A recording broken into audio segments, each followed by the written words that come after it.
美味しいですよね。全く別のデザートをオレンジの皮に詰めました。あと一品って時にサンドイッチに黄色いのがビールの秋味と間違えて海鮮しちゃった。ごきげんよう、アスママです。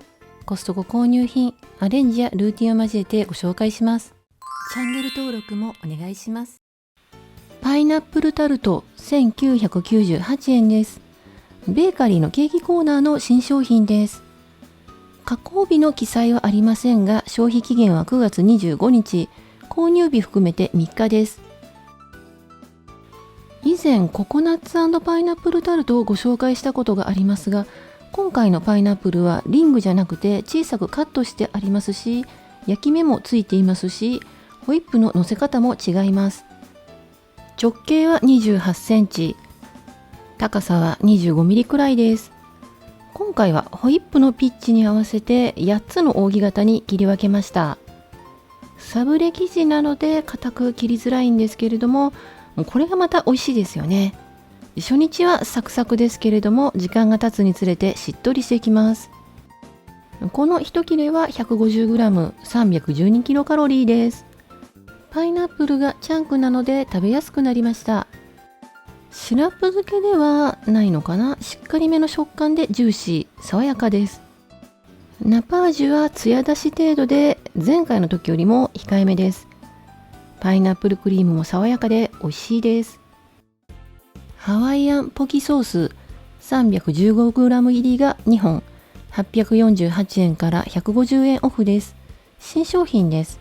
ハワイアンチョップドガーリックオイルと同じブランドです。サイドにマグロポキ、豆腐ポキ、ツナの簡単パスタのレシピが載ってます。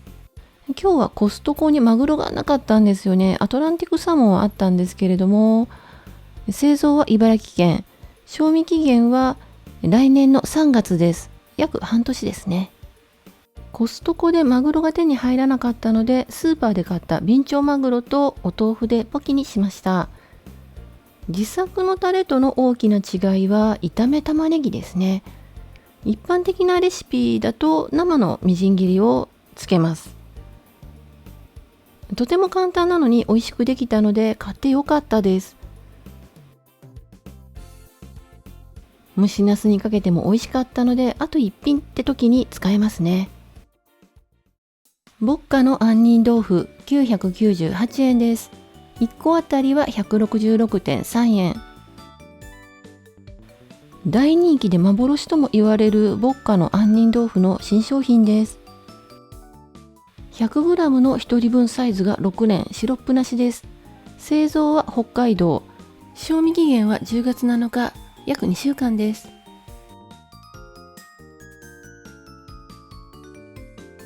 とても柔らかくてトゥルントゥルンです。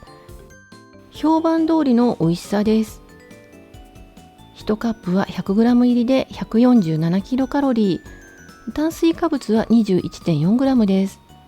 実は私、旧商品は食べたことがないので、コストコで買ったタニタの杏仁豆腐と比べてみました。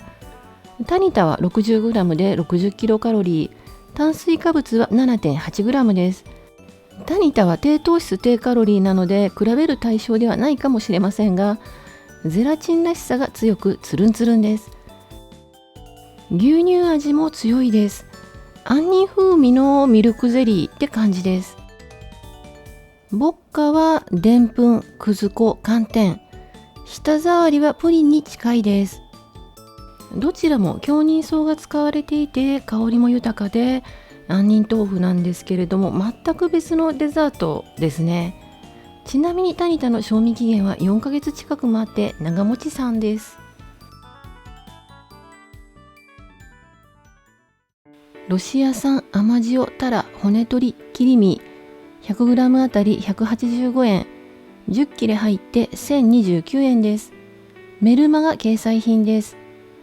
加工日は今日、消費期限は9月25日なので加工日含めて3日です。ジョニーズシーズニングソルトと片栗粉をまぶしてたっぷりのオリーブオイルで揚げ焼きにしました。骨がないから食べやすいです。レモンクリーミードレッシングをかけても美味しかったです。キユーピーレモンクリーミードレッシング1リットル入り477円です。末尾77円のお買い得品です。今年の夏に登場したばかりで気になってました。製造は大阪、賞味期限は12月30日なので約2ヶ月ですね。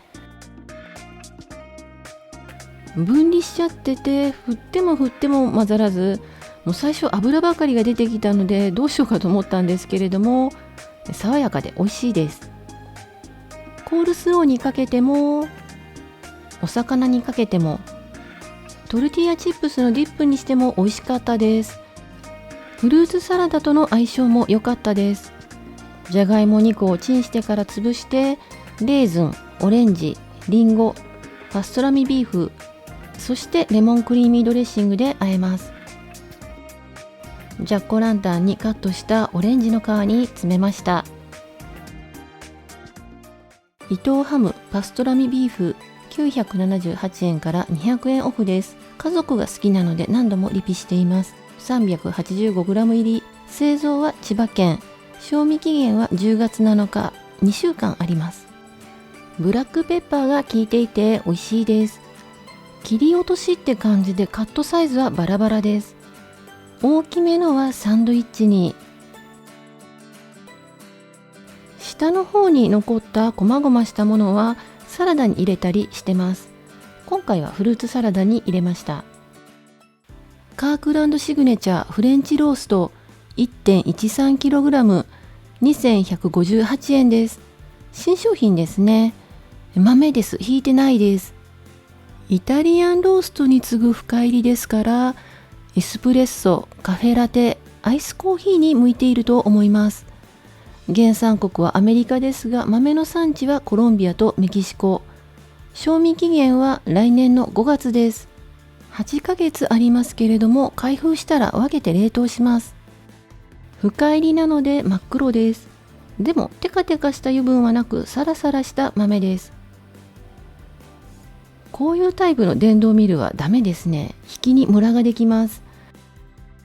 そして現在エスプレッソマシンもなく、カプチーノにするには入れ方が少し薄かったかなと思ったんですが、まあ大丈夫です。かなり苦めのコーヒーです。ビアードパパのしっとり美味しいリングケーキ16個入り1548円です。お菓子コーナーの新商品です。1個あたりは 96.75 円。製造は愛知県。賞味期限は来年の1月です。3ヶ月くらいですね。ドーナツに見えますけれども、リングケーキです。ふもとの直径は6センチ、頂上付近は 4.8 センチ、高さは2センチです。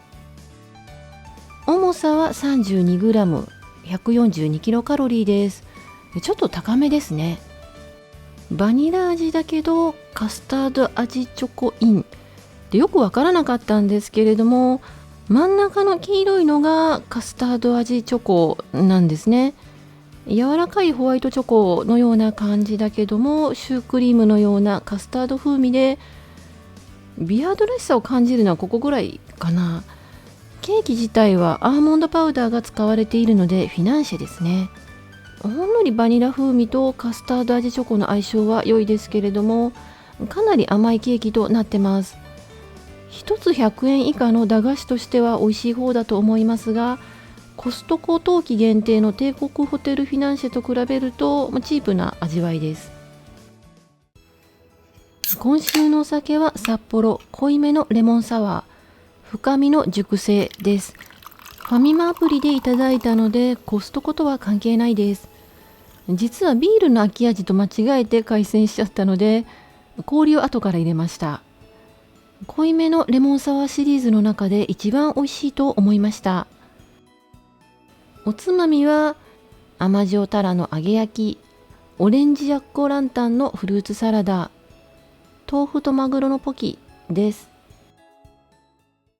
毎週金曜日にまとめ買いをしています。レビューは数回に分けて編集完了次第アップしていきます。チャンネル登録をお願いします。概要欄にご紹介しきれなかった購入品も含めた価格情報などを載せています。お買い物の参考になさってください。今回も最後まで見てくださりありがとうございました。